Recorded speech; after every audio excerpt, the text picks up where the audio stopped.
I put my hand out, and he reached and he grabbed it, and I hugged him, and he hugged me, and he said, "Thank you for your courage." Before he left, he said, "Stay strong." And that was a great encouragement. Just knowing that the Pope is on track, with what we're doing and agreeing, kind of validates everything.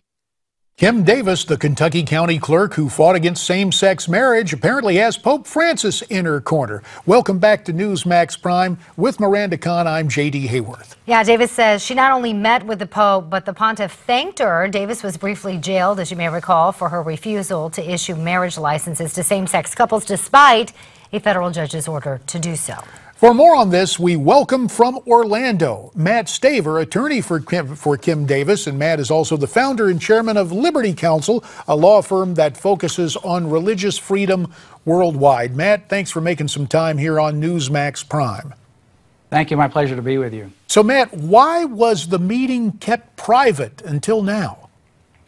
Well, the Pope had planned his meetings and his messages to the United States here for many, many months. We did not want to interfere with that messaging, and we didn't want the focus to be on Kim Davis, and certainly Kim Davis did not want that focus to be on her. She never has wanted the focus to be on her, and so we deferred to the Pope's visit in his broad messages that he gave throughout his visits here, and once he returned to Rome and was there for a couple of days, it was at that point in time that we ultimately released the information. But the meeting did occur on a Thursday afternoon in Washington, D.C. at the Vatican Embassy.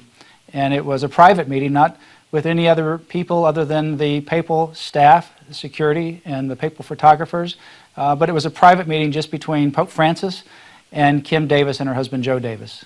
And I want to ask you, do you think her meeting with the Pope in any way validates or strengthens her fight?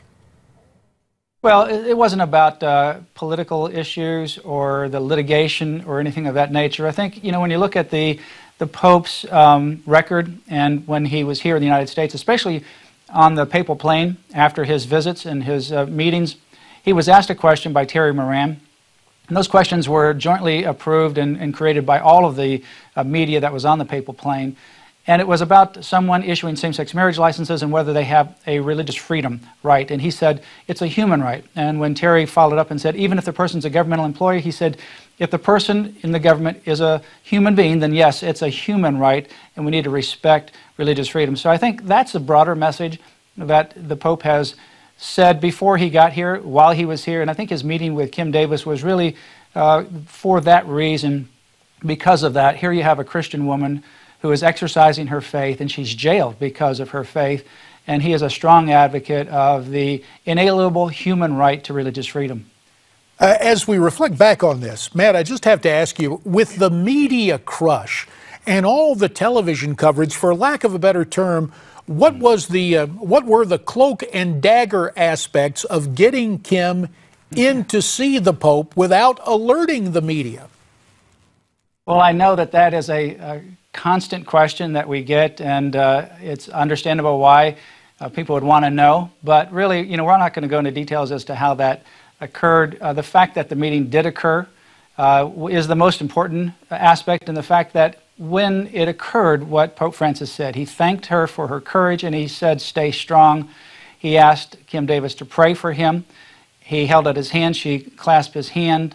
And she said she will, and she also asked Pope Francis to pray for her. And she was really overwhelmed by that meeting because he was such a gentle, kind, and caring individual. It was very obvious that he loves Jesus, and that was obvious from the very beginning. So this is a moment she will never forget. Matt, do you think Kim, in some way, maybe not even trying, has become a symbol of conflict between Christian faith and recent cultural challenges regarding marriage?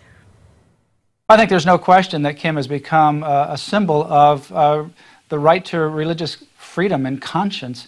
And as Pope Francis said, that it's a human right, and we need to, wherever possible, respect that and accommodate people of faith. We shouldn't be throwing people in jail because of their Christian views, whether on this issue or other issues.